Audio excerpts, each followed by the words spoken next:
Magandang gabi po, Luzon, Visayas at Mindanao.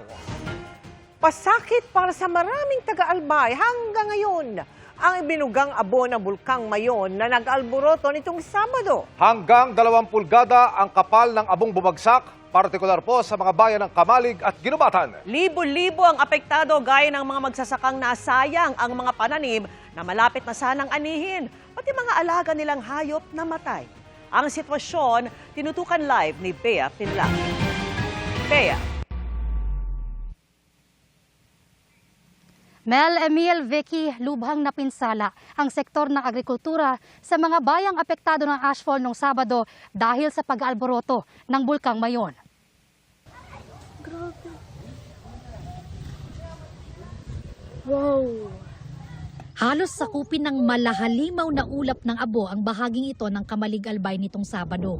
Ang pangambang idinulot niyan sa mga residente, hindi lang para sa kanilang mga buhay. Sa paanan ng Bulkang Mayon, ganito ang sitwasyon batay sa ilang video na aking nakuha sa mga magsasaka ng Barangay Anuling.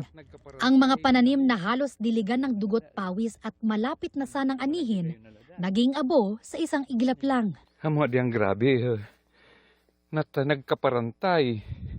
Naikura na barang sa tanam. No, boss. Ya, talagang di so grabe. Namatay din ang ilang alagang hayop nila na naiwan sa bukid habang bumuga ng abo ang bulkan. Napaiyak na lang ako kasi wala kami ibang inaasahan. Nasunog lahat. Kaya wala na kasi siguro ang mahirap sa amin yung dyan lang kami umaasa. Tapos yung, siyempre may mga nag-aaral kaming anak na mahirap siguro sa isang tulad namin na dyan lang kumukuha ng kabuhayan. Hindi pa raw nila lubos maisip kung paano muling makakabangon ngayong hindi man lang nila malapitan na ang taniman nila. Siyempre parang wala nang pag-asa, mahirap nang makabalik. Parang delikado na pati buhay ng mga dyan. Takot na ang nararamdaman namin kasi tingnan mo, sobrang lapit na ng taniman namin dyan. Kasi saan kami magsisimula? Ayun ang problema namin. Nasa permanent danger zone ito kaya bawal talagang pasukin. Pero nakasanayan na anilang taniman kung hindi nag-aalboroto ang bulkan. Hindi naman namin naisip na nasa peligro kami.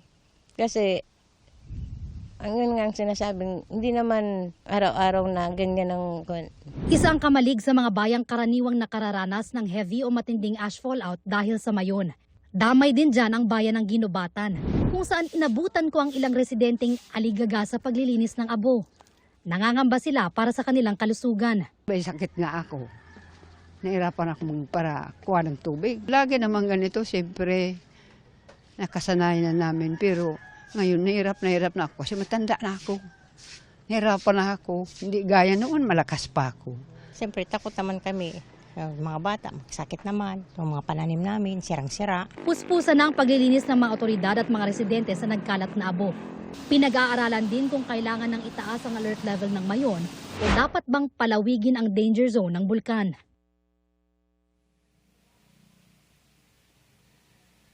Vicky, naalam pa natin yung halaga ng pinsala dulot ng ashfall, partikular sa sektor ng agrikultura. Ongoing pa kasi yung assessment sa mga apektadong bayan gaya ng Kamalig at Ginubatan. Samantala may pasok na po bukas sa private at public school sa Ginubatan. Yan ang latest mula rito sa Albay. Balik sa'yo. Maraming salamat sa iyo, Bea Pinla.